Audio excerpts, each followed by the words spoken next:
ನಮಸ್ಕಾರ ಸ್ನೇಹಿತರೆ, ನಾನು ನಿಮ್ಮ ಶ್ರೀನಿವಾಸ್. ಯೂಟ್ಯೂಬ್ ಚಾನಲ್ಗೆ ಸ್ವಾಗತ ಸುಸ್ವಾಗತ.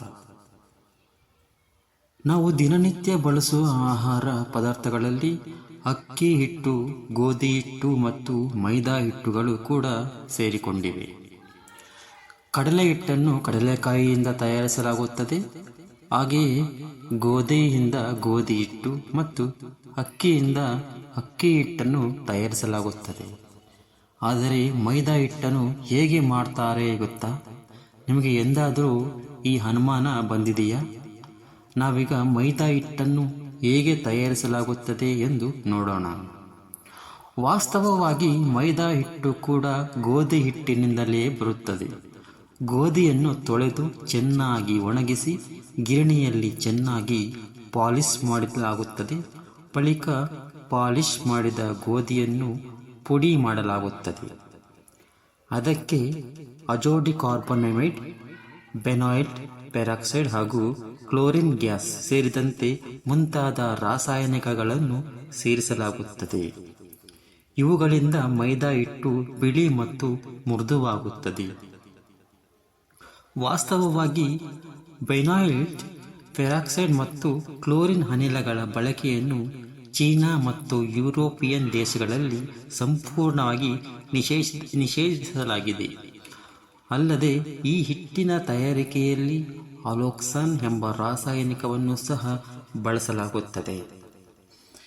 ಇನ್ನೂ ಅನೇಕ ದೇಶಗಳಲ್ಲಿ ಮೈದಾವನ್ನು ನಿಷೇಧಿಸಲಾಗಿದೆ.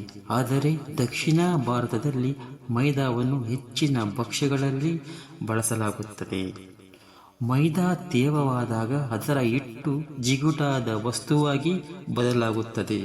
ಅದಕ್ಕಾಗಿಯೇ ಇದನ್ನು ಸಿಹಿ ತಿಂಡಿಗಳು ಮತ್ತು ಬ್ರೆಡ್ ಮುಂತಾದವುಗಳ ತಯಾರಿಕೆಯಲ್ಲಿ ವ್ಯಾಪಕವಾಗಿ ಬಳಸಲಾಗುತ್ತದೆ. ಬೇಕರಿಯಲ್ಲಿ ಸಿಗುವ ಆಹಾರ, ಬಿಸ್ಕೆಟ್, ಚಿಪ್ಸ್ ಹಾಗೂ ಪರೋಟ ಸೇರಿದಂತೆ ಅನೇಕ ವಸ್ತುಗಳಲ್ಲಿ ಮೈದಾವನ್ನು ಬಳಸಲಾಗುತ್ತದೆ. ಮೈದಾದಿಂದ ಮಾಡಿದ ಖಾದ್ಯಗಳು ರುಚಿಕರವಾಗಿರುವುದರಿಂದ ಅನೇಕ ಜನರು ಇಷ್ಟಪಡುತ್ತಾರೆ. ಆದರೆ ನಾಣ್ಯದ ಇನ್ನೊಂದು ಬದಿ ಇರುವಂತೆ ಈ ಮೈದಾದಿಂದ ಗಂಭೀರ ಆರೋಗ್ಯ ಸಮಸ್ಯೆಗಳು ಕಾಡುತ್ತವೆ. ಮೈದಾ ಹಿಟ್ಟನ್ನು ನಿರಂತರವಾಗಿ ತೆಗೆದುಕೊಂಡರೆ ಅಜೀರ್ಣ ಸಂಭವಿಸಬಹುದು. ಮಧುಮೇಹದ ಸಮಸ್ಯೆ ಎದುರಿಸುವ ಸಾಧ್ಯತೆ ಹೆಚ್ಚಿದೆ. ತೂಕವು ಕೂಡ ಹೆಚ್ಚಾಗುತ್ತದೆ. ಉರಿಯೂತದ ಸಮಸ್ಯೆ ಕಾಡುತ್ತದೆ. ಇದಲ್ಲದೆ ಮೈದಾವನ್ನು ಅತಿಯಾಗಿ ಬಳಸುವುದರಿಂದ ಕಿಡ್ನಿ ಸ್ಟೋನ್, ಹೃದ್ರೋಗದಂತಹ ಸಮಸ್ಯೆಗಳು ಬರುತ್ತವೆ. ಧನ್ಯವಾದಗಳು ಸ್ನೇಹಿತರೆ. ಈ ಮಾಹಿತಿ ನಿಮಗೆ ಇಷ್ಟವಾದರೆ ದಯವಿಟ್ಟು ನನ್ನ ಚಾನಲನ್ನು ಸಬ್ಸ್ಕ್ರೈಬ್ ಮಾಡಿಕೊಳ್ಳಿ. ಹಾಗೆ ವಿಡಿಯೋಗೆ ಒಂದು ಲೈಕನ್ನು ಕೊಡಿ, ಶೇರ್ ಮಾಡಿ. ಧನ್ಯವಾದಗಳು ಸ್ನೇಹಿತರೆ.